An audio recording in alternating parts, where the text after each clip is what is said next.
Hej og velkommen til, her er Noel Christensen fra eReviews.dk, og i dag skal vi unboxe et nyt sæt hovedtelefoner fra Plantronics, nemlig deres Backbeat Fit. Fit, det passer meget godt overens med brugen af sådan nogle hovedtelefoner her. De er nemlig beregnet til aktivt brug, det vil sige træning, det kunne være cykling, løb eller i motionscenteret for den sags skyld. De er trådløse ind-ear, men med en bøjle rundt om hovedet, så de ikke ryger nogen steder, og en bøjle rundt om øret også for den sags skyld. Så har du lidt kontrolknapper på selve hovedtelefonen, og så har du en lille dims her, den kommer vi lidt nærmere ind på, som gør, at selve ind-ear-delen egentlig sidder lidt mere fast i øret, end de traditioneltvis gør.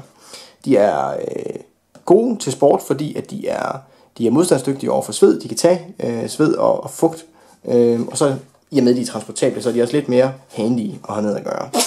Der er en app til hovedtelefonerne, hvor du kan styre forskellige funktioner. Det kommer vi ind på i selve anvendelsen.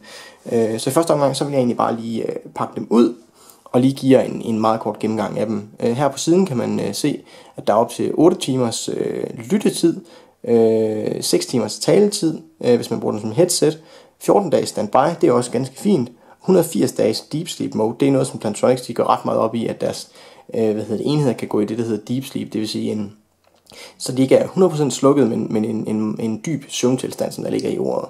Så vejer det kun 24 gram, og det er jo altså ikke ret meget for sådan et sæt her. Men lad os prøve lige at kigge ind i selve kassen.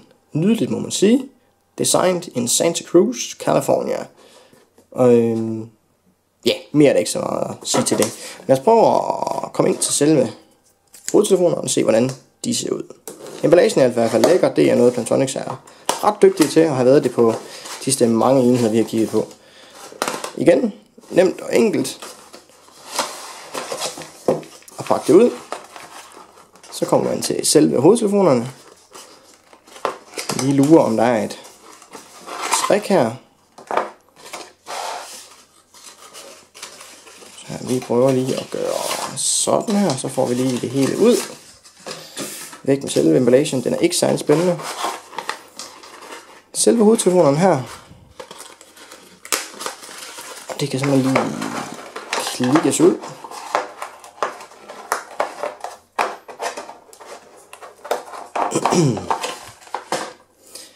Selve båndet, der går rundt om hovedet, det er bare sådan en blød silikonebånd, og så er der de to selve høretelefoner her, som skal ind i øret, og den her del, den går så ind i selve, den yderdel af øret, og holder den her på plads, samtidig med et bøjlen her, som du har rundt om øret. Så har du en knap på den ene her, hvor du kan tage telefonen, hvis du bruger den som headset, og du har en knap på den modsatte her, hvor du kan trykke play og pause.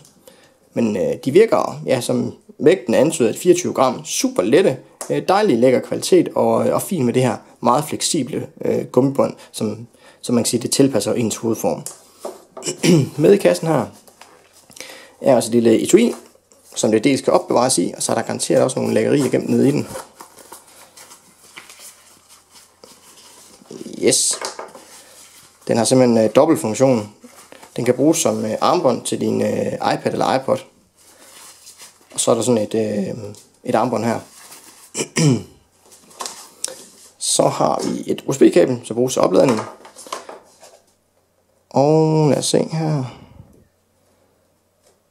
hvor USB-stikket er placeret.